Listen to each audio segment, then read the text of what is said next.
നിസ്കാരത്തിന് ശേഷം അസ്ർ നിസ്കാരത്തിന് ശേഷം ജന്നത്തുൽ ബഖീയിലെ ഉള്ളിലേക്ക് പുരുഷന്മാർക്ക് പ്രവേശനമുണ്ട്.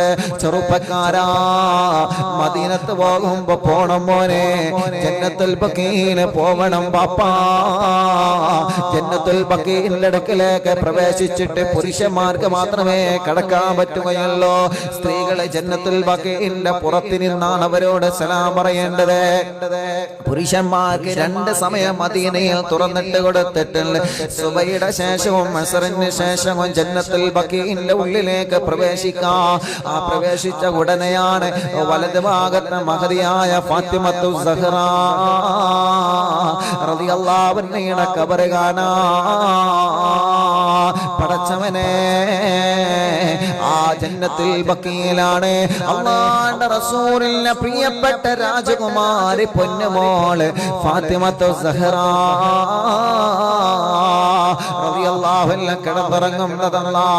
ആ ഫാത്തിമ ബീവി റളിയല്ലാഹു അൻഹയുടെ ജനാസയെ രാത്രി സമയത്ത് ഖബറിലേക്ക് ഇറക്കി വെക്കുമ്പോ അല്ലാഹുവേ ചരിത്രം പറയുകയാണ്, ഫലമ്മാ വലഉഹാ അലാ ശഫീനിൽ ഖബർ, ഖബറിന്റെ പുറത്ത് ഫാത്തിമ ബീവി റളിയല്ലാഹു അൻഹയുടെ ജനാസ വെക്കുകയാണ്.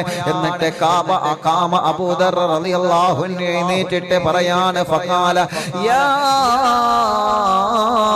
ഖബർ അത്തദ്രി മന്നല്ലതി ജിനാ ബിഹാ ഇലൈക യാ ഫാത്തിമത്തു സഹ്റ.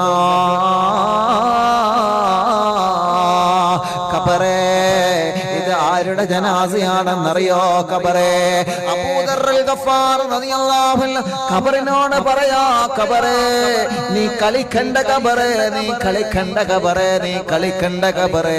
ഇത് ആരുടെ ജനാസയാണെന്നറിയോ? ഖബറേ, ഇത് ആരുടെ മയ്യത്താണെന്നറിയോ? ഖബറേ, ഇത് സാധാരണക്കാരനായ ഒരാളുടെ മയ്യത്തല്ല, ഇത് സാധാരണക്കാരനായ ഒരു പെണ്ണിന്റെ മയ്യത്തല്ല. ഇത് ആരുടെ മയ്യത്താൻ എന്നിലേക്ക് ഇറക്കാൻ പോകുന്നത്? ഖബറേ. അല്ലാഹുവേ, മഹാനവറുകൾ ഖബറിനോട് പറയുകയാണ്, ഫാത്തിമത്തു സഹ്റ ബിൻത് റസൂലില്ലാഹ്, അല്ലാഹുവിന്റെ റസൂൽ നബി മുഹമ്മദ് മുസ്തഫ സല്ലല്ലാഹു അലൈഹി വസല്ലമ തങ്ങളുടെ പ്രിയപ്പെട്ട പൊന്നുമോളെ ഫാത്തിമ. ഇത് ഫാത്തിമാന്റെ മയ്യത്ത, ഇത് ഫാത്തിമാന്റെ ജനാസയ, ഇത് ഫാത്തിമത്തു സഹ്റ, ലോകത്തിന്റെ നേതാവ് മുത്ത് റസൂലിന്റെ പൊന്നുമോള ഖബറേ, ഹബീബായ തങ്ങളുടെ പൊന്നുമോള ഖബറേ.